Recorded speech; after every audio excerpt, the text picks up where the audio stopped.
Why are you holding it like you're commentating a football match? Because I don't have a stand. Right, it's because taken us so long to get here. Why are you questioning it now? I've changed desks once again, and this is a desk is like an IKEA one, so it's not like a one plank of wood kind of deal. It's like a drawn. I don't know what you mean. I don't have a clamp, and there's no space for the clamp. There's not a clamp big enough for the desk. So I'm just told. Are you going to get a mic arm? That's what you need. No, because again, there's no. Like, no, there must be a way to do it though. You can do it on the back. You can do it, and the clamp. No.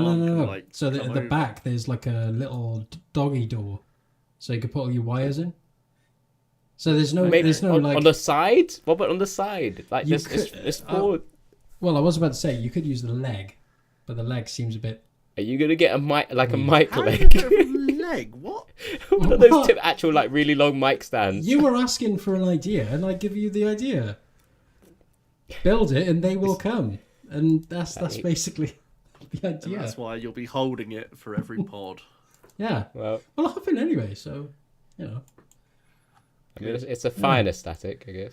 Yeah. So you just like the Gary Neville pod, and you're trying to replicate that. Yeah. The thing is, the board, right? It still starts upstairs. I did say this earlier. You honestly look a lot like Mark Goldbridge right now, and it makes me hate you more. So you're not the first person who said that before. There's actually somebody in work who said I was like Mark Goldbridge, and Glenn continuously says that I am like him as well. I mean, I've been saying it in our chat for a while. I keep making subtle digs, and I'm not trying. I like Mark Goldbridge. I like his content, especially when United are on a bad streak. Then it's just brilliant. But don't tend to watch him at the moment. Weird, No. weird. But give it a month and you'll be back watching him. Don't exactly. worry. Excuse you? Yeah. How dare you? We're on a great run. Coming, is he? Is he the new Ferguson? Of course. Carrots at the wheel, boys. Come on. It's just a revolving wheel of managers, isn't it? Dreadful. What? I was saying to Joe before we started. Actually, Doubt. Have you been watching Knights of the Seven Kingdoms, the new Game of Thrones? I have not. Spin-off? Oh, it's brilliant. Enlighten me. Gotta watch it. It's great. I won't spoil it for Joe because he's only a couple of episodes in, I think. But very good. Because they'd be fuming. Yeah. Viewers out there, definitely give it a watch if you like fantasy and all that. It's brilliant. By the way, we just talked about how they've conceded, but Gabriel's got an assist, I think. Come on. How? It was Rice for the first one, wasn't it? Oh, no, it was... It was second Rice. goal. It's definitely Rice. Oh, second goal. The second! Okay, yeah. Yeah, fine. So he's jumped up to 24 points for me and you, Rab. Just say. That's brilliant. Hang on, you triple capped as well, Ben? Yeah, of course. He saw it on YouTube, of course he has. No. I'm not having this. It was a popular decision. I said to everybody before this week. Sorry, he saw 5 YouTubers have it, so he was like, no, it's an obvious choice. Brentford and Wolves, best defence in the league. Gotta pick conceded. it. He's just got a random assist, which never happens.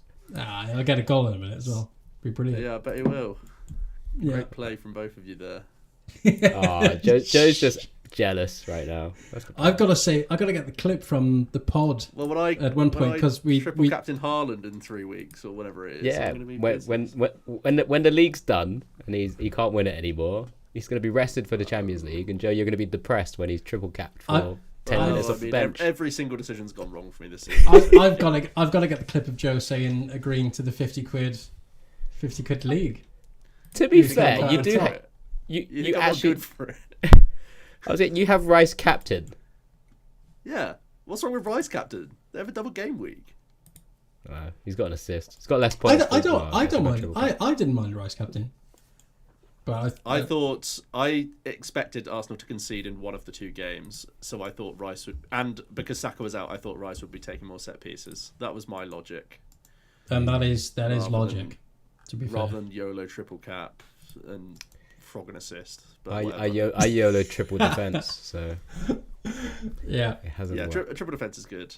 Yeah, triple defense was an option for me as well, but I stuck with Rice instead, just because Rice was a better midfield option for me. But Just for the viewers Is what back it is. home and the listeners as well. At the moment, Dow's ahead by about 40 points, 30, 40 points. Then there's me, and then 40 or 30 points below me, then is Joe. So, still all to play for. Still all to play for. Still all to play for. Joe's basically one whole game week behind me now. Yeah. So Yeah. looking pretty. More than that. I'd love a 70-point game week. Gagging for it. I don't think I've had one all season. Yeah. Right. Yeah. I think we should start this pod. It's been long enough. All right. I guess I'll deal with this week, shall I? Welcome everybody to the SpilltheTeaCG podcast. Joe is back instead of Jack this time. He's joining myself, Alex Dow, and Benjamin Yard for another week, another pod, another bit of rubbish to talk about. But no, we've just had the EUIC this past weekend. All of us were involved in some way, shape, or form. Joe was behind the desk doing what he does best, after also being all over the preview show and everything. Oh, fine. Whatever you like, Joe. Fine. Fine. Yeah. If that's what you think, fine. Yeah. Well, thumbs up to that. Yeah, exactly. Someone feed his ego. Anyway, me and Ben were playing as well, so we'll give you a little bit of our experience as well. But I don't think we can start anywhere else but with Joe, because it's been a while since you've stepped foot behind the desk at EUIC, hasn't it, Joe? Yeah, it's been a few seasons. It's always a very nostalgic thing for me, with obviously my first Worlds, but also like the first international championships ever there. So I always love going to the XL, not just because it's easy for us to drive to, and we can load up the car and have, blankets and pillows and everything, all the things to make you nice and all the comfy at home comforts. Yeah, exactly. It's amazing. We've had that and Birmingham back to back, so it's been really nice, our little tournament schedule. And yeah, always amazing to see all the competitors. The scale of it now is just absolutely insane. And I think because it was like 2016 was the first international championships, even though it was 2017 season. Looking back over the 10 years and the growth in the game and the difference in it it's hard to ignore, I think. So I was feeling like quite nostalgic and reflective throughout the entire tournament. But then, like the action itself, I think we had a really good variety of games, which was my concern going into the international, thinking that it was going to be like everyone saying Herder, play the big four, or you're an idiot, or like maybe Grimsnarl. But that was kind of like shattered as the tournament progressed, which was amazing to see, and it meant that we had some really interesting games and some really cool lists coming out on top. So I think it was like above and beyond what I could have expected for late on in the format tournaments. I think obviously the shine was taken off a little bit with no Ascended Heroes, but I think for what it was, we still had a hell of a show. Yeah, absolutely. I think a couple of things to pick up on there is that it was a proper throwback for you, because the very first EUIC was with Ross and Freya as well, who you were partnered with for this weekend. So I imagine that's actually quite a cool thing to think sort of it was 10 years, cool. I guess. Yeah, it was very cool to have that sort of full circle moment. I know Ross wasn't in the position like he was hoping to do. He would always use like cast before host, and he was like chomping at the bit to have more things to do whenever there was a tie or whatever we were like behind and like sort of making the tournament go behind. We then had to cut interviews and stuff, so I know Ross was like looking to do more from that role as whenever he could, because just looking at some of the other games, getting to see like what Costa was getting to do in VG, if you get a chance to look back, he was doing all these fun skits and like getting on the desk and doing all these bits, and I feel like that there wasn't really that same scope for TCG, whether it was just like how our schedule played or just like we have less downtime between rounds or whatever it is. I feel like there is more to be done with that role to like flesh it out a little bit. And I could see that Ross had that like frustration, especially because we had the new feature match thing that was a great way to just show more games, show more players, and have less downtime. It then meant that the host role was like diminishing, which is like a bad like side effect, I suppose, for what I think is an overall very, very good improvement that I hope we can bring into more regionals as well. Just having these static tables.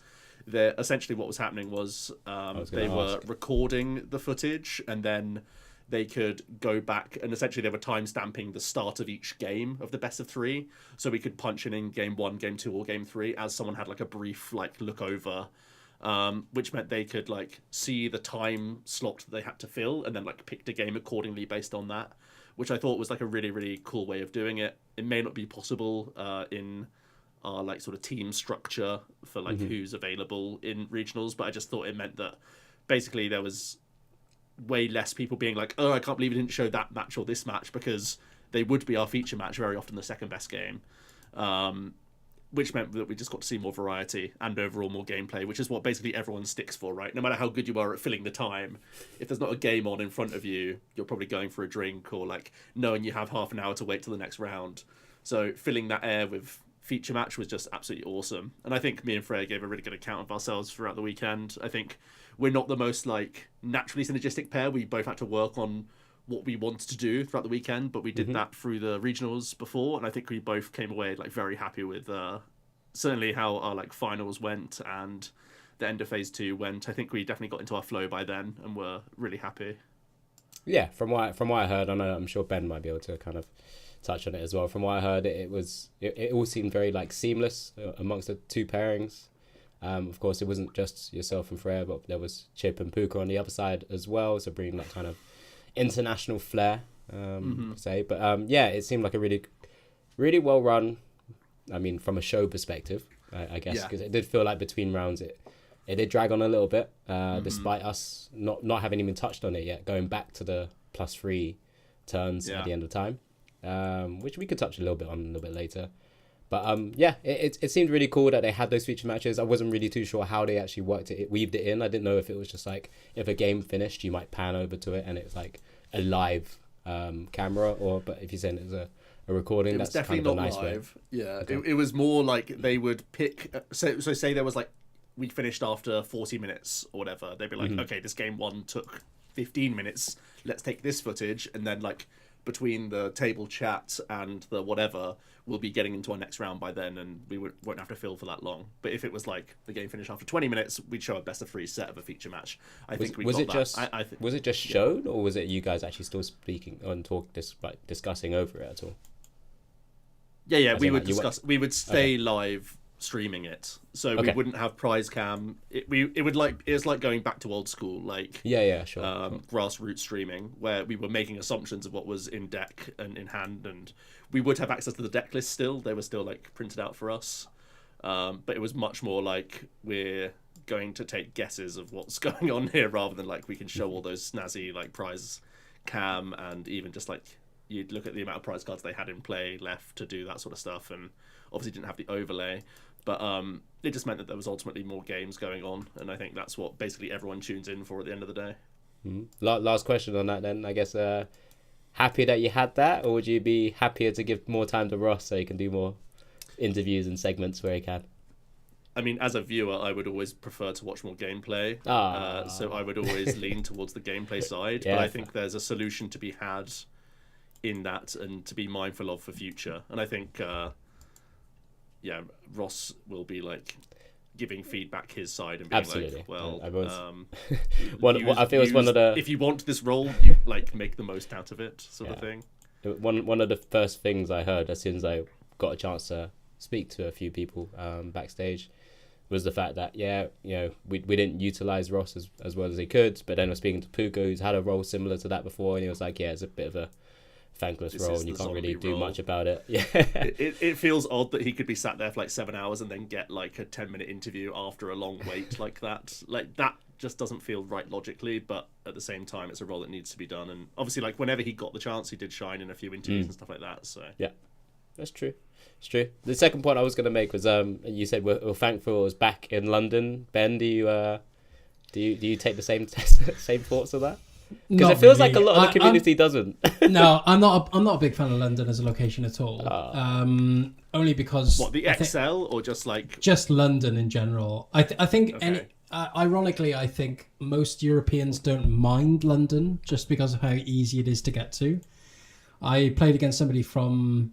Surely not the Europeans. Surely the Americans. Surely the internet, like the true internationals, prefer that, right? Oh yeah, Europeans prefer mainland Europe. Well, not necessarily, because I played somebody from France who took an hour flight from Paris into London City and spent I asked him how much was his flight, and he said €45.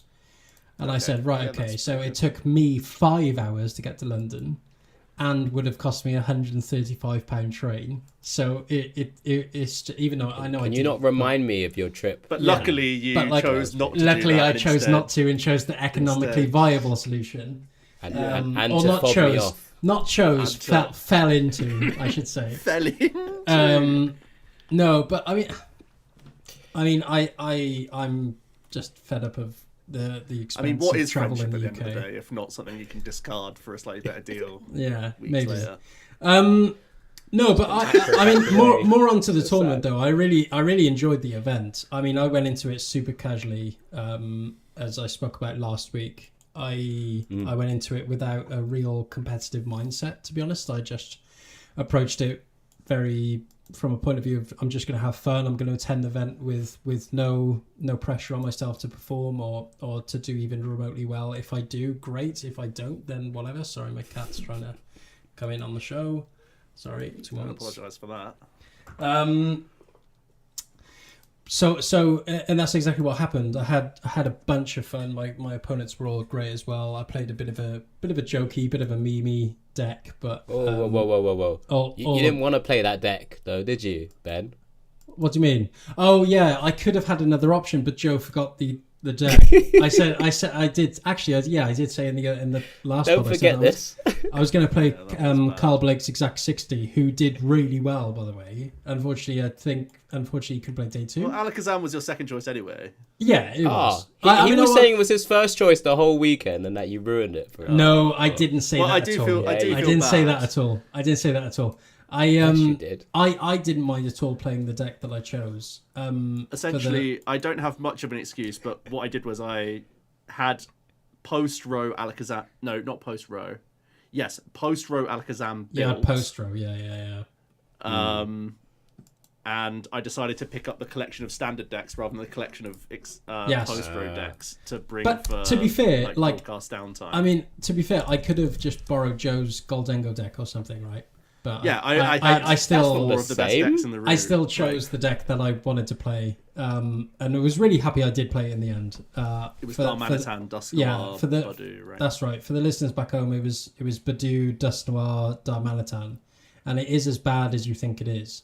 But had a super good time regardless. The event itself was amazing. I mean, I'm a Gen 1 baby, so that first opening shot and that first opening performance was just incredible. And it for a lot of people, the whole Pokemon thing, it's not just a commercial kind of consumer product that a lot of people think it is. For a lot of people, it is real nostalgia, and it's been with them since they've grown up. I mean, Joe, Alex, and myself can be testament to that. It's been in our lives for a very long time.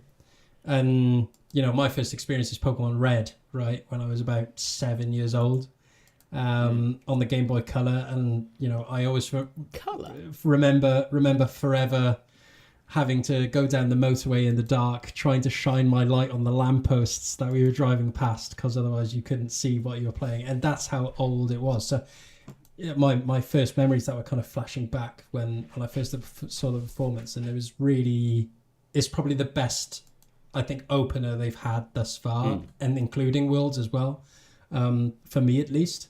It was just amazing. And I thought the event was super well-rounded as well. There was no kind of hiccups on that, and I think rounds went on quite long, right? They did. Come on, I already said it was long. They did, but I don't think I minded it. It was half an hour between every round. It was fine. I saw some. There was so much. There was so much going on though. I mean, I spent about £30 on ice cream, I think. But that's probably because it takes to Mr. Whippy. Anyway, it takes about half an hour to get from one end to the other. It does, but when are you going from one end to the other? Unless you're on table 0. Your only time is between rounds. So how many times did you get that? And you spent half. And also, you had to do a loop to go to the loo half the time, didn't you? You had to go. Yeah. Well, you always do. Until every event at the XL, you have to go through the loop. But it wasn't that bad because there was 2 openings to the XL. So they opened another. Which was really good to have. It was about time that they started introducing that more doorways, and there was a lot more staff in the sense of the Excel stuff for bag checks and stuff Right. like that, which was good to see as well. Yeah, I had a great time. It was good. And Yeah. how many of your games concluded that wouldn't have due to +3 turns? I imagine not many because of the Only sort of one. deck you were My playing. last round. It was Goldengo, but ironically, I just wasn't focusing on the game at all. My brain was completely fried by then, and so I think his was as well. I mean, he was confused on what on earth he was playing, but I was more interested in looking around me. I was actually next to the. I was more I was next. That's exactly what I was, mate. I was completely gone. We were both just laughing at what we were doing because he misplayed, then I misplayed, and we were just chuckling, and it was great. Fella from Germany, he was a good laugh. I mean, all my opponents were great actually, and then because I was preoccupied because I was sat next to the stream games, not the big stream. okay. What you were talking about, the four additional. tables. Oh. And it was such a cool setup. And I was going to describe it exactly how you did, which was the old school setup.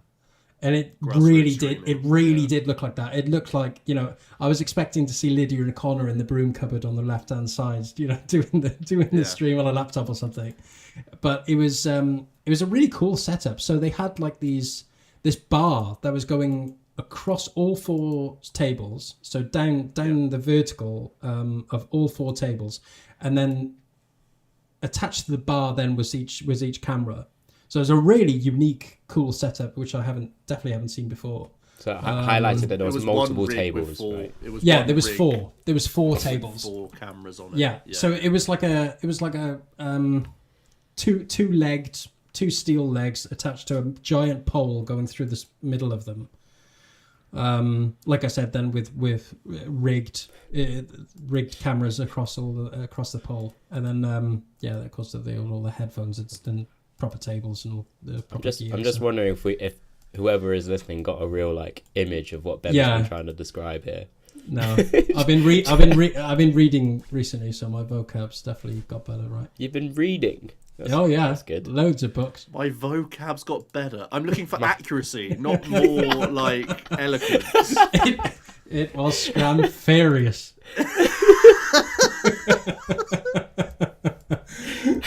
No, I've been reading. My vocab is so good right now. I'm reading this new book. It's really good. It's called The Poppy War. Definitely have a look at it. It's great. Actually, to be fair, speaking of books, I think me and my mates went for dinner the other day, and we were like, we're gonna semi-start a book club thing. Book So every club. time we go- God, That'd be you are good. old. That'd be good. We're going to So every time we meet up for a meal now, every 5-6 weeks, we Just have to short finish this book club. book. Have you I started can it? give you a list. Yeah, I probably could do them. No, I need to find out what exactly that book was. I need to go pick it up or find it online. I don't know. Figure it out there. Well, you can do a little book review in the pod as well. I read a short book Every recently. day's a school day after all. Every day's, we're still waiting for whose journal? It was Ben's journal from his Ben's holidays. diary. He's- Ben's diary. I think Joe did one as well. I read a short story. I did one recently. for my Safari. Yeah. Oh yeah. That's Yours paperback. That's real. Yours would be more interesting. Sign up to the Patreon to hear about Joe's Oh my goodness. Safari. I'm joking. Patreon. Think of the opportunities. Think of the Joe growth Safari. opportunities we've got right now. Any publishers listening? Where's Penguin when you need him? Penguin. Oh. Yours would be Ladybird, mate. Picture book. Probably better actually. Biff, Chip, and Kipper go on safari. More than that. Oh good. All right. All right. Cheers for that. I'll very quickly from my side as well. Yeah, I've always loved EUIC. Right, this is the first time I've been able to play for a few years, which is quite a bit different because I've been very lucky to be behind the desk for the last couple. Like Ben said, I think because it's the 30th anniversary, we got to see a lot of the new sneak peeks of the Pokemon Center stuff, which had the original opening scene of the Gengar and 30th anniversary. Nidorino, that mat a lot is of those cool little fire. things. It's so good. The mat, I'm buying it all. They just take my money at this point, right? And then it was the going on into the opening ceremony with the whole orchestra performance, which is what we were talking about a little bit earlier. It just hits home, and it was just it put me in a good mood for the whole weekend because it was yes, obviously I'm naturally going to put a lot of pressure on myself because it's a tournament. I want to try and do well. But generally I was there and I was like like Ben, not as kind of flair like Ben was and floating like a fairy, but I was trying to be positive and have good vibes and just have a good time. Ended up going, I think I was like 3-1, and then I got paired into John Eng. Had an awful misplay because I was trying to map out like this really like intricate sequence, and then a couple of pieces were prized. Tell them what you were playing. I played Dawnzard, so played a lot of Noctowl in my lifetime now, and I think this is the first time ever I've dual seeked without a terror in play. Not a UIC. And the problem was that, and John's lovely, right? So like, we have a little bit of chit chat, but he's obviously like quite a serious player at the same time. And it was like game one it felt really good. Like in terms of like a match, in terms of just a general match, we were having a really good game. I felt like I was making him sweat as like one of the kind of top NA competitors. He took game one. Game two, basically early on, he ended up taking a prize, putting himself in a position where he only had one Gardevoir. And I was like planning out this whole turn during his KO, and I ended up prizing 2 Dawns. And because I prized 2 Dawns, I just lost my train of thought to grab a couple of pieces. I had Terrapagos already in hand, and then ended up not benching it and grabbing Noctowl from Pidgeot to grab 2 cards because that was what I needed. Right. And it just refund. Yeah. And it was just that was all she wrote. And then ended up going 3-3. Played on because I didn't want to hit the rush hour of London, traveling home with everyone working in the city. 5-3, but it is what it is. Had a good time. Don't regret my deck choice. You played out, did you? I did. Played out to 5-3. Oh, nice. Yeah. Yeah. I mean, I think maybe when I was like 3-3, I did face someone who I've faced before from Spain. And I wasn't instantly I wasn't in the greatest mood because I was already knocked out. We were both out. So I just want to apologise for the fact that I might have not been like my chirpiest at the time for the moment. But I very quickly turned that around. We had quite a fun game, so it was all good. It was all good vibes. Met a load of great people. Loads of people. Thank you for even coming up and saying that you listened to the pod. I'm having a great time with that as well. But yeah, it was just a good weekend. You know, despite it being London, I didn't stay near the XL. Thanks, Ben.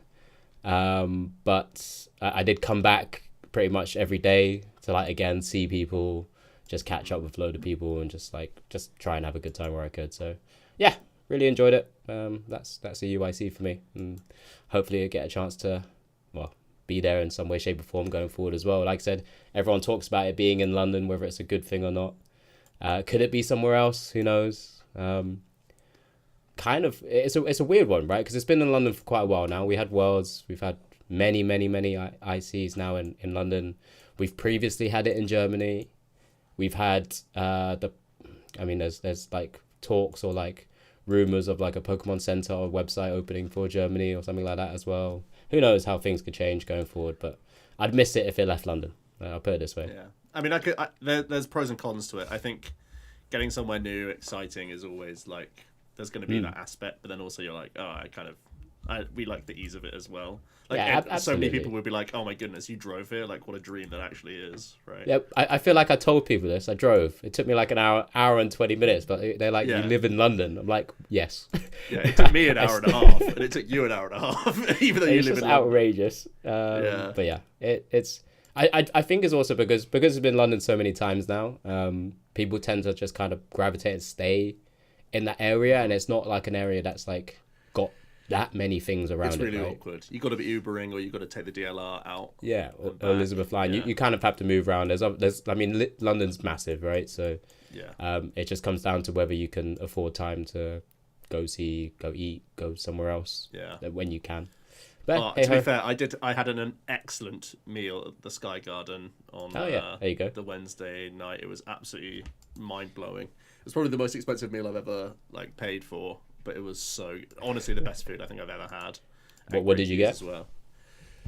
We had a it was like a jerk salmon starter that was so good, and Emily had like a crab bisque pasta thing, and then we shared a steak main and had a really nice dessert as well. So it was, like we splashed out because it was obviously Valentine's and I was going to be busy for the weekend. So it's 2-2. Sorry.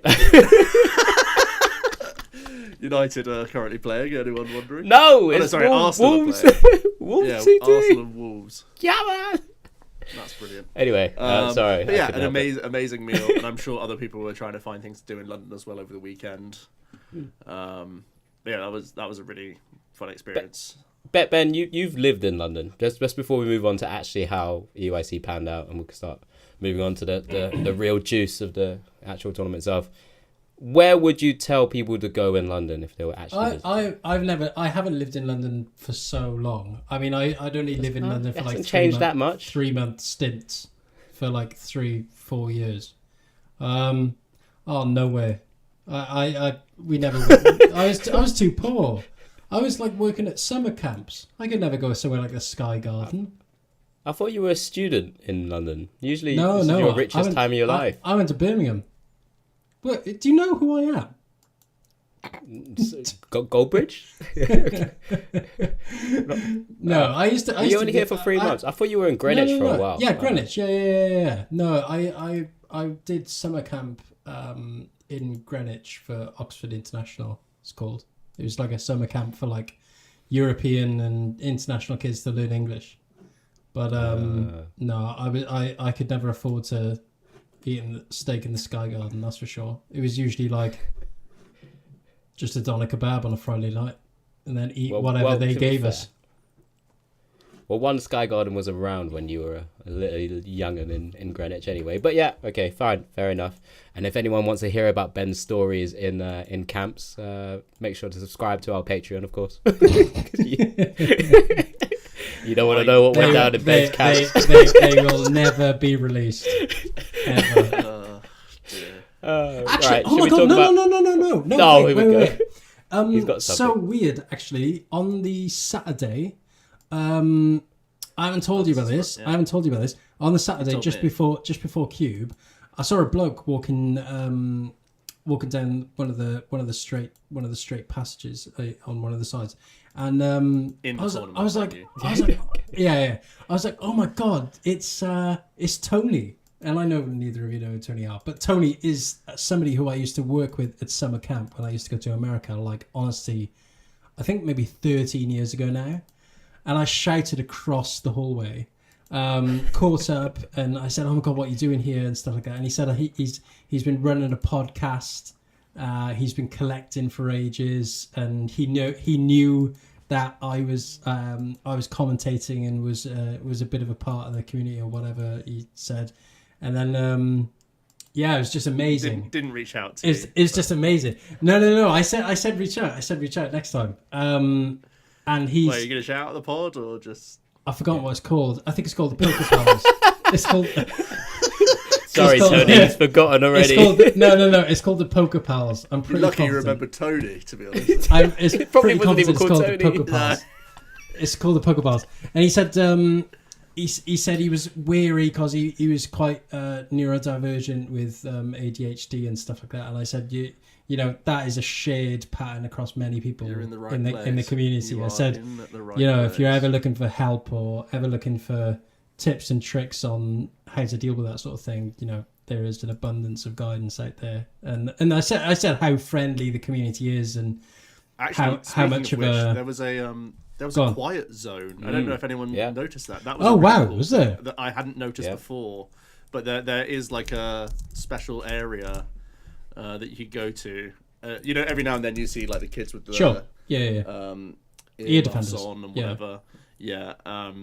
So there was a specific place for that, and I think that's really good, and it shows how accommodating they are and how aware Pokemon are of the fact that there is a high portion of players who do have these preferences and whatever, or things to do. So I thought that was a really nice touch. Yeah, that's really good. I didn't notice that. That's I don't actually know where it was, something. but I saw posts about it. I've seen the social posts about it, and again, a fantastic thing to have. I mean, definitely, in the midst definitely. of like over like 7,000 competitors, and then also like Exactly. there, the other people who are coming just to kind of spectate as well, and then other fans, and because obviously there's a lot going on. There's all the kind of everything that's been plucked at previous ICs and worlds. They've got like little mini games and stuff, and then they've got the side stage that Shay was hosting as well, which again had plenty of influencers and different other content creators kind of on there, having a load of fun. Apart from when I saw Shay once, he was sat on the side watching someone's performance in the middle of the stage, and he never looked more not unhappy. He was just like kind of stone cold faced, and I was just there taking photos of him, sending it to him from different angles. And he was like, "Where the hell are you?" Speaking about photos, I was on my iPad earlier, and I came across a video that you took of me doing the old Limitless previews. Do you remember the little bit? Do you remember we did have the filming day, like the day before a tournament on a Friday?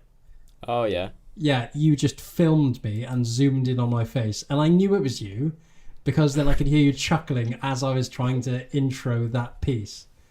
And I've got tons. Honestly, you just steal my phone and just take pictures of random stuff. Usually people's faces. You calling yourself random stuff, are you? Yeah, random. Very good. Sniper's dream. Yeah. All right. Seriously, let's actually have a little look at how EUIC went down this past weekend. I don't know. I guess we can look at the actual meta to begin with as well. So we had over 3,900 players. I'm sure Joe might have the exact number off the top of his head. Not enough. Saying 4010. 4010. Okay. Not enough for the additional round, which would have been 4097. But that meant we were at the very upper end of a sort of let's call it bracket. Of the rounds that we could play, which is really cool because obviously that's like the largest event, and I know Joe's kind of touched on it before as well. It's like a massive event that we have now, because we can accommodate all that space. But yeah, the meta itself, well, it's the most mature format can be, right? Without Ascended Heroes dropping in or a couple of treats from Pokepads and not really much else actually. Maybe a couple of other Pokemon. That was it. So what are we showing here, Ben? I have no idea because you don't never share the screen with us. So I've got overall at the moment. I've got overall. So I'll just go from the. I'll just do the top 5, shall I? I've got Dragon Ball Destiny at 18.2%, then Goldingo Lunatone at 16, Gardevoir at 6.7, Charizard Noctowl at 6, and then Gardevoir Jellicent at 8.3. 5.3. Sorry. So yeah, a very I don't know, expected top 5 as we've already established. Absolutely, and I guess we probably should touch a little bit just on the other 2, well maybe 3 going down as well. Grimmsnarl Frost Ice was just outside at just 5%. Mega Absol was at 4.4 is what we have it on Limitless right now. But this has kind of ended up being like a massive core of the type of decks that we've been seeing in the last few tournaments, right? No real shocks. I mean, it's kind of crazy to hear 729 players were Dragon Ball players. Like the chances of getting one was felt like incredibly high. But that's just the nature of the game right now, in terms of the actual meta itself. But no shocks, right? I don't think we need to touch on this too much, Joe. No, all expected, to be honest with you. I think I was somewhat surprised there wasn't a little bit more Grimmsnarl even, because I think it was becoming more and more like widely accepted in the days coming to the event that it was going to be in a good position, but I think more often than not people were sticking with what they've already played this season.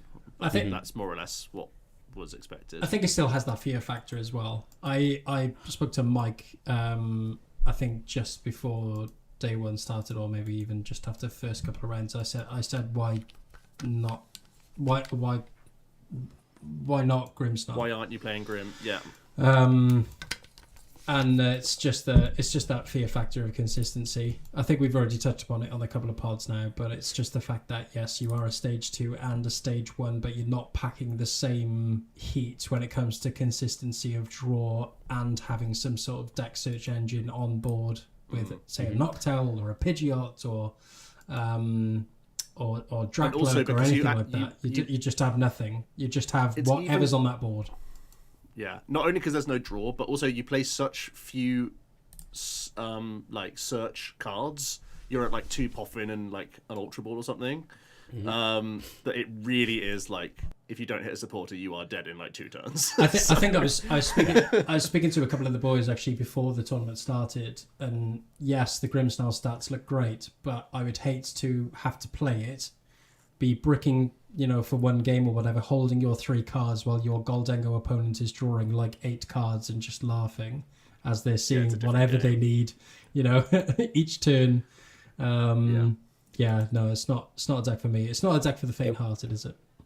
I mean, it was that one deck. I mean, I think you've seen me message our chat and amongst others saying that I'm just playing Grimsnarl because it feels good into the meta now. Echoing what you guys have just mentioned, but it literally is. It felt fine the first like 2 turns, like because you play like a good bunch of supporters, and they tend to be like really good supporters, right?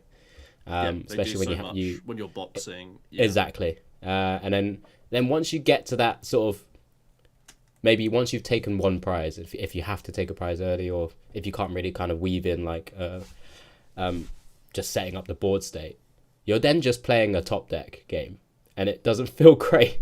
No, not at all. Especially when you're against decks that you're supposed to have a good matchup against, like I don't know, Gardevoir and Dragapult, but then they are Iono spamming you. Back to back to back, and that can be really tough, even if you are taking sort of like critical knockouts at the same time. I actually spoke to Bert, who played it as well, and he didn't have a very great day one, playing Grimsnarl. And I said I don't know if my theory is correct, but I feel like if 200 Grimsnarl enter the room, about 10 of them will be doing very well, and the rest of them will just be at the bottom, just completely bricking against their opponents and just having the worst time. That brings us to our conversion. Yeah, yes, exactly. I'll bring it on to Completely it. I'll bring wrong. it on to it. From our 199 Grimsnarl from last players. It had a very good conversion actually, right? Yes, yeah, 28.1. But I'll whittle off the top decks, I suppose. So Dragapult, Dusknoir, 8 College at 18%. Then Golding Lunatone 16%. Gardevoir at 25%. Charizard Noctowl at 19%. Gardevoir Jellicent at 27%. And then, yes, like you said, Grimsnarl at 28%. And then Mega Upsell Bucks actually beating the bunch with 35%. Super high conversion for that archetype. I know Joe's probably touched on this a little bit in the video he's already released as well, but I guess we've got to think about this tournament by tournament. The conversion rate's probably like, you're probably saying like 21% is and above is probably like a good conversion for this one at this sort of size. So with that in mind, Dragapult, based on those numbers, Dragapult, Golden Go, probably didn't have the best conversions into phase 2. I know we still call it day 1 and day 2 here, but into phase 2.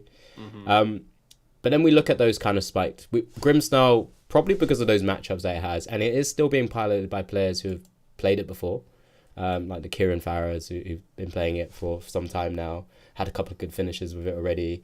And it's the same with decks like Mega Absol Box, or this kind of Mega Box, as it were. A lot of the sort of very top players, the Tord Reklevs, a lot of the Japanese players, and a few others who are kind of picked up on the fact that it seems like in a really good spot, again, if you're facing into a field which doesn't really have like too many hard counters into you. Golden Go, if you're not playing an actual out to maybe one of those cards like Cornerstone Ogre, or if it's just not able to really weave in and around things like the Toad Scrolls, which people are taking in. It's kind of interesting because Mega Absol, I think there's like quite a few different variants as well that we'll see in the actual standings itself. But it just goes to show, like, once very, very top heavy, very strong players pick up a particular archetype, they can generally do well into a very wide field, of course, because based on the 4,000 players, there is a lot of variance after all. But it's an incredible conversion. Just under 35% is, it's not something to be kind of ignored at all. I think it goes back to the Grimsnarl thing, where like it felt like Absol had the worst matchup spread when you're comparing it to Grimsnarl, but it just has so much more outplay potential, and you're so much more in control of the outcome of your games as a strong player with your what you're clawing, on when to go clutch, when to go aggressive, when to like hold back, and how you manipulate your Monkey Dory damage. It feels like this is the like. It was worse than Grimsnarl into Zard, but you have outplay potential. And actually, a lot of the Absol were playing Watchtower this weekend, which was like a slow development, but gave you some more Zard outs. And then it was more of that conversation of Dengo, whether they're going to play the tech or not, or if they're going to care more about Mirror or something else. And I feel like that inflection point was coming around at the right time. Like, for example, Tord literally played a list very similar to his beginning of the format Mega Evo build. Like he almost went full circle, thinking there'd be enough Dengos that wouldn't care to counter Cornerstone, which, like, when you look at the stats, was probably like a logical thing to do from the Dengo side, because the higher EV players winning your mirror in terms of the amount that are going to be in the room. So I think that was just like a perfect storm for Absol, in that it was under the radar going into the tournament, and was the one where top players could have more impact in their games compared to a Grim. Yeah, absolutely. Anything else that you've picked up on here, Rab? No, not really. I think everything's pretty much spoken thus far. Well, should we have a little look at the standings in the end then? Let's just see how EUIC actually unfolded. Yeah, so I can whittle off our top 10, not 11, as I kept mistakenly saying earlier. Actually, I'll just go through the decks actually that made the top cut. So I've got 3 Mega Absol box, 1 Goldengo Lunatone, 2 Ends Zoroark, 1 Gardevoir, and then 1 Gardevoir Jellicent, 1 Charizard Dragapult, and then 1 Charizard Noctowl. So no Dragadusk is like a big story. But then also like the drips and drabs of the top 4 really. But it was Absol and Zoro really coming away with really big scalps, it feels like. It's the sole Goldengo, I think, for me. Yeah, that's surprising too. I think everybody just thought, it's definitely the best deck going into this format, so I definitely would have thought at least 2 or 3, definitely not just the one of them. Matchup wise, it was looking dicier for Dengo because Zard has picked up so much. It felt like it was just it felt like there were 4 A-tier decks, right, rather than Dengo being that pedestal coming into this tournament. But it is still surprising to only see 1. Yeah, I kind of feel like with Dengo, it's like it just, because of its sheer power and kind of consistency, it just kind of keeps things in check. Like, I mean, if we eventually probably will click on Drew's list in a moment, but it's kind of just consistency. It has the kind of heavier, like all 4 golden goes, right? In comparison to some people dropping down to 3, it just has he's the Mega respecting Mobile. item lock a lot with his list. With full basic metal as well. Exactly. Yep. I can show the deck now actually. Let me just click on it. Drew's deck. Yeah, I mean, we can't not talk about Drew. I mean, considering he's a player that's regularly now featured, or particularly with what we kind of call his like pet deck at the moment. He's been playing this for a long time, this kind of archetype, and he has been featured a lot. Obviously, typically we have seen him do super well, maybe just on that kind of cusp of actually winning an event effectively as well, because he's always seemed to be like on the bubble of somewhere in some shape or form. Couple painful bubbles, some couple bad matchups in top 8 has like ended his run when he was top of Swiss for a while in a lot of these tournaments. Yeah, definitely. But incredibly strong player, incredibly consistent player, and it goes to show you if you're gonna like put all this time into one archetype, especially when it's like one of those like A tier decks that we kind of call as well, like you will tend to go far. And I don't think his list has changed like too often throughout. Maybe like the odd card here and there. The Bravery Charm was something we started to hear about, like I think kind of burning. Yeah, exactly. There was like the premium power pros that are kind of in and out of decks, right? Hops Cramorant, Mega Mobile's been a bit of a staple now, I think, as his choice of out to Cornerstone. So yeah, it's just a good, consistent list, and it's not really. Congrats to him for even going all the way to second place and bringing us a thrilling final as well. The final was great. The final was really good. It was an incredible final. Very, very cool final.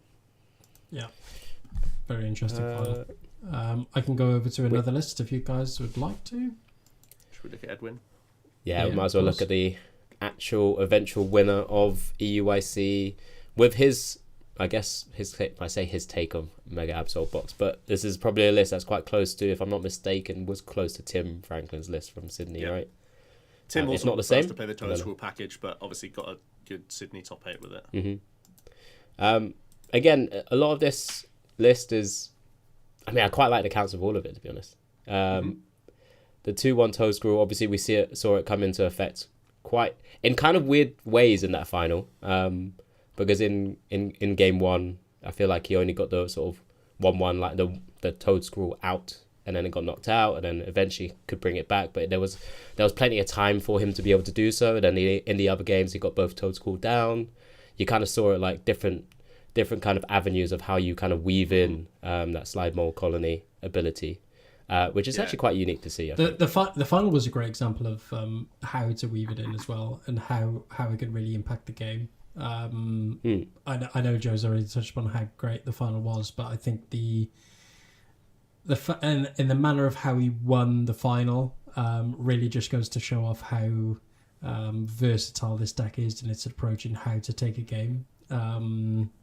We already know in a box type deck you'd have so many options at your disposal in any case, but in one given matchup he was able to win in 2 very unique passages of play. And it was a really good example of how strong the Absol deck is. And like we've already touched upon, you don't really play this type of deck unless you're a tested player, unless you're confident in the list, you're confident in your decision making, and the knowledge of how to sequence yourself with this deck. And it was a great example of that, and very well deserved after that final for sure. Yeah, I think I mean, rather than spoil it for everyone, I think people should just go back and watch it. I mean, even the final few turns of game 3, which I think was a surprise to even Drew at one point, in terms of like how it was all pieced together in the end. But really cool. Congratulations to Edwin. It was incredible to watch him kind of pilot this deck and go undefeated throughout the whole weekend. Yeah. Which was another massive feat in itself. Anything else just on Edwin? Otherwise, I mean, we didn't even touch on the other names. We don't have to go into the other Absols, but just to sort of talk about them. Lucas played a Eric's Invitation heavy Evoltol trap package, whereas Daichi played a double Zero-6 Machinations plus Frillish package. So everyone finding different ways to try and navigate Golden Go, and they all had some wins into them. So it is a closer matchup eventually than early testing would have it, or the fact that just like these are better avenues than walling is basically the takeaway, I think. It's probably good if we go into like one of the Zoroarks. I mean, let's look at Liam's list.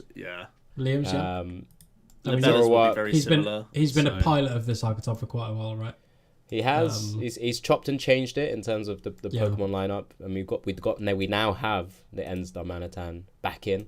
As a package as well. It's crazy how much of a variant this list could be, considering you are only playing Ends Pokemon. The takes on this deck have always been quite different, haven't they? Which is a very unique part of this archetype, I think. And the funniest part is like the card designers wanted us to use Darmanitan all along, and we kind of just like went against it for a long time. How about it's like, oh, this is really good. Yeah. And lo and behold, they've just given us another couple of cards to play with in the next set. Oh, you want to play this way? I guess like it's definitely a testament to both Liam and Christian. Was it Christian? Yeah. Who played Enzoroark. Only 10% actually converted into a phase 2. Going into phase 2 from phase 1, and I guess in the hands of like very seasoned piloters of this deck. I mean, it just goes to show how intricate a lot of this End Zoroark deck can be, right? We've mentioned it before, how it's typically not had a great conversion rate in previous tournaments as well, but we're seeing consistency in like Liam being able to take it to yet another top cut, so it's like it's just kind of incredible to watch. Is that like you can see how Liam plays it so differently from other people though? Like I can see how that is the case. I feel like it's such a simple trap of Zorro in that if you get like you actually have to be behind in so many matchups to actually end up winning the set. So you have to be very comfortable laying traps for people and letting them walk into it. And I think Liam does that like better than anyone with the deck. Yeah, absolutely. I feel like with that ability in trades and what we had with refinement, it used to be like a bit of a bailout. Like it used to have a much smaller, let's say like error zone in terms of like if you made a misplay or not misplay, if you made a slight sequencing that was maybe not completely optimized, trade and refinement tends to get you out of it because you're going to be discarding card and seeing so much more. You get a lot more options because of it. But I think it's those few percents now with a deck like this, especially with some of the counts and cards that you have in a deck like this, which makes it a little bit difficult. I mean, in his, I think it was his top cut match, right, where he was looking for and digging for that reversal energy, and that's why he unfortunately missed to maybe have forced a really interesting scenario. It was against Drew, right? I think. Yeah, it was game 3 against Drew. Yeah. Drew was like leaning back, ready to extend the hand. Yeah. Like Liam had 3 trades on board and flipped the script and like a 20 card deck with 2 reversal in there. He had really good odds to make it to the final. Yeah, I was keeping an eye on it, and it was just like it's just a bit of a shame that it didn't really kind of pay off. But yeah, again, another incredible performance from Liam's perspective. Already earned a direct invitation, but with his 4th place now sends another to the lost zone, which is always an interesting concept now that we have that as part of our invite structure, isn't it? Yeah, I feel like, I mean, there's not too much to say about the Guardi lists, but maybe a touch on Oscar, who got a top 8 in the first and only tournament he's playing in this season, having built Nikolai's winning Dawnzard and Jesper's 2nd place finishing Dragazard. It's amazing to see that he was a win away from like securing his invite as a one and done performance is absolutely absurd. And I mean, just for the list itself, like the Ace of Rollers Mischief, anecdotally Jesper said it was like pretty average for him, so it's definitely a possible cut. But the fact that it was a consideration card and another like insta win flip flop when you can just catch your opponent napping, because who the heck is playing around this card? Literally no one, right? The fact that you just have this as a weapon in the deck to be a surprise checkmate was a really cool thing. I think the only time we had Oscar on the stream, he had a really unfortunate, like, he led Chi-Yu into a Mega Absol, so he just got clutched away for, like, 10 turns, which is, like, really rough. I think that's one of the only, like, weaknesses of this deck, is that it doesn't really like the uptick in Absol Kang, because Eveltol really does, like, have you for breakfast, but into the top 4, this deck is still, like, really, really good. Yeah, I mean, that being said, he beat 2 and tied against Edwin in phase 1. I mean, that's even more impressive, because I feel like that's one of your weakest matchups. Yeah, I mean, he faced 5 over the Swiss rounds and went 4-1-1 against him, which is actually incredible. And one was Daichi, right? Who also made Daichi to mine in round 11. So and Lucas really cool. Also made top cut. Yeah, it's just good to sing his praises when he's been watching other people do well with his creations. Good that he gets some flowers too. Puts a lot of time into the old Pokemon game. I think the only other one that maybe can very quickly touch on from my side is Jackson Ford's Charizard Noctowl as well. Very much, again, Charizard very much like a pet Pokemon for Jackson. For sure. Put on his own twist with including a Wellspring Ogerpon EX in his list as well, with just the 1 water, continues to play the prime catcher, so no Sparkling Crystal, which is what we've typically seen if someone's including that package in. So just exactly, so just being able to rely on Charizard's Infernal Rain to power it up instead, which maybe is more than enough, right? You need to get a Terrapagos typically down for a Dawnzard list to be able to get into your stage 2s anyway, so why not then just potentially power up a Wellspring Ogerpon and deal a horrific torrential pump to your opponent.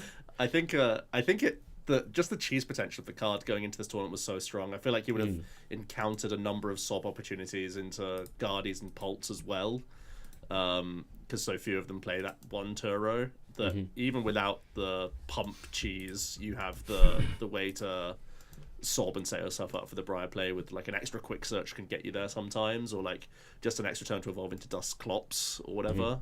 Just find your one avenue to put a guy down and checkmate from there. I feel like the sob alone is like the reason why it's in, or not like alone, but the sob is like a real reason why it's here, in addition to the fact that you can just like on turn 2 double owl pop off, destroy a weak board.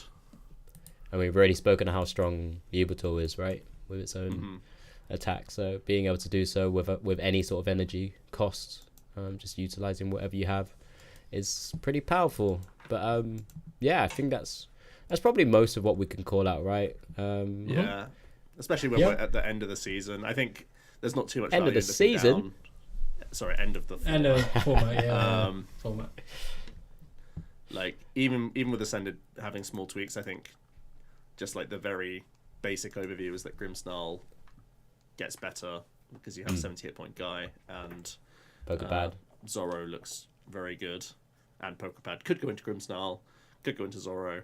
Pokepad also very good in Dragapult, so the consistency is even higher with that deck.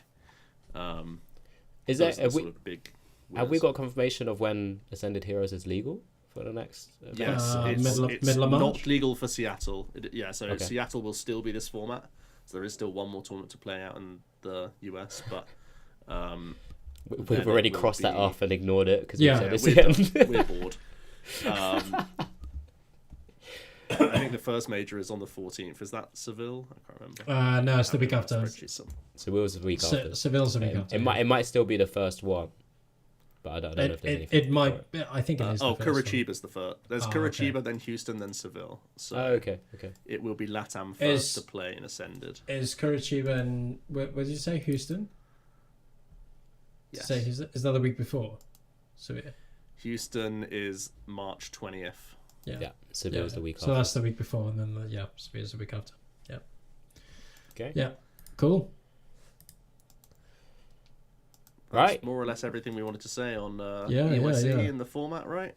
Yeah, Yeah. I think so. I don't think there's too much more we can touch on it. I mean, there's a bunch of data and information that everyone should be checking up on labs.limitlesstcg.com or the normal limitlesstcg.com. There's plenty there. All the lists are online, which is kind of cool to see. All of the big names continue into like the top 32s, the Tord Recklevs, the Brent Tonnesons, Ian Robb, Cal Connor, Grant Manley. List goes on, right? But yeah, congratulations to everyone who participated at EUIC, had a good time, had a great weekend, and of course, again, congratulations to the top 4 for getting direct invitations. Daiichi getting one from the TPC regions, again, coming over, taking one away from us TPCI region. Liam lost owning one, and then Drew and Edwin getting theirs as well, of course, being first and second. But any look forward to next week or anything else coming up for you guys in terms of Pokemon? I think I'm starting to separate my rotation stuff, actually. I think I'm going to do some more rotation prep this weekend. I think that's the only thing I have in store Pokemon wise. Yeah, I think I'm doing something similar. I think I'm trying to actually organise my drawer of cards because it is literally just a drawer full of cards, and actually organise them into a binder. And what better time than rotation? Hang on, you're talking about this. I've got to get myself a deck. This was the same drawer you spoke about last week, was it? That has it just very has bizarre Pokemon orders from Magic Madhouse. You could pull out a card. You could get a Pokemon breeder. Or pick out the top 3 cards in there right now and show the screen. What is it? Okay, 3 cards. He's flicking through them. Go on, top 3. He's doing it for content. A Fossil Ghastly. Okay. Yeah, that's not going in rotation in the new rotation binder. What's going on here? Zwerfinst. Which is good. What's the ability called? No. and a sleeved boss's orders. Very good. Lovely. Yeah, very good. Very good. A couple of ghost types and a boss's orders. Brilliant. Yeah. Okay, thanks for But that. you're on travels, aren't you, next weekend, Dow? You're off to Italy, aren't you? I am. I've somehow decided. I say holiday. Back to Bologna for me. Back to Bologna. Participating in the Riftbound EU. Oh, are you? Type event. Oh, Oh, Do you not know? Interesting. No. Are you playing Master? I'm Yes. still in shock that I'm going, to be honest. And shout out to Leo and Amy who are Absolutely. Oh yeah, It's incredible yeah. to see So that as well. them picked That's to be really able good. to cast the event. So I'll be sure to go and say hi to them as well. But yeah, I'm going to be participating in the main event, and probably just playing a bunch of sides just to kind of get to grip with the games even more and more. Still haven't quite worked out what deck I'm playing. Comes down to whatever I can You're gonna borrow play from Master. a dear You're gonna friend. play Master Yi. He's my. I'm gonna He's play my. Master Yi. Right, He's right my now, main. He's your main. Right now, I think I'm going to try and play Draven, a Draven build. Whether it's Miracle Draven, which is just kind of popping off with loads of big units towards the mid and late game, or there's like a mid-range, which means I don't have to actually go out and buy some particular cards that are quite pricey. Yeah. So one of those, whatever a friend could build for me, I'm actually going to do that with him in maybe like an hour's time post pod. Oh, cool. Nice. Because I'm staying with him. So I'm going with Bolly as well. Some of you, Fun. whoever's very listening cool. in, might know him Yeah. as another Pokemon player. Yeah, should be a good laugh. Like, very very low expectations. I got my ass handed to me the other night just playing Irelia for the first time, and that put me back in my place, I think. Brilliant. Working out all these like weird mechanics of how units Is- can be moving is, between battlefields and back to your base, and all these spells and the interactions and Is Fiddlesticks in the game? Because he's Yeah. great. He's a good character. I know loads about League of Legends. I know loads. you know loads. You've watched Yeah. Arcane once. No. I've done my fair share of ganking and jungling and all that. Done my fair share. This is definitely like the AI response. Of, like, I have played League. What do I Done my say? share of ganking. He's just asked ChatGPT what words can I throw in. No. to expand my vocabulary. I've played loads. Buzzwords. I've played my fair share. I've been at Summoner's Rift once or twice. Yeah, So, I've probably played like a handful of games with Tamau and Ben Pollock from our friendship group, and wasn't great. But really I'm being wanna get carried by John on those it. two, so it's like whatever it is, I'll just follow and see what happens. Yeah. Anyway, any last comments, boys? Otherwise, I think this I is reckon No, that'll be a all nice good. one. That'll do It's it. good Yeah, to be back. that'll do it. It's good to be back. good to be back. Look, we'll try and not try. Ben made empty promises last time, but we will be back for future pods as well. I mean, we've got loads that we haven't even touched on from like recent news, recent cards, recent releases as well. Even just how our tournament structure, we touched on it a little bit. Just a +3, going back to +3, 50 minutes +3 is another big change as well. So maybe we'll find some time to squeeze some of those conversations in next time. But thank you very much for sticking around for this hour or so of our pod. Hope you guys have enjoyed it. This has been the TCG podcast, and we will catch you guys later. Thank you. Bye.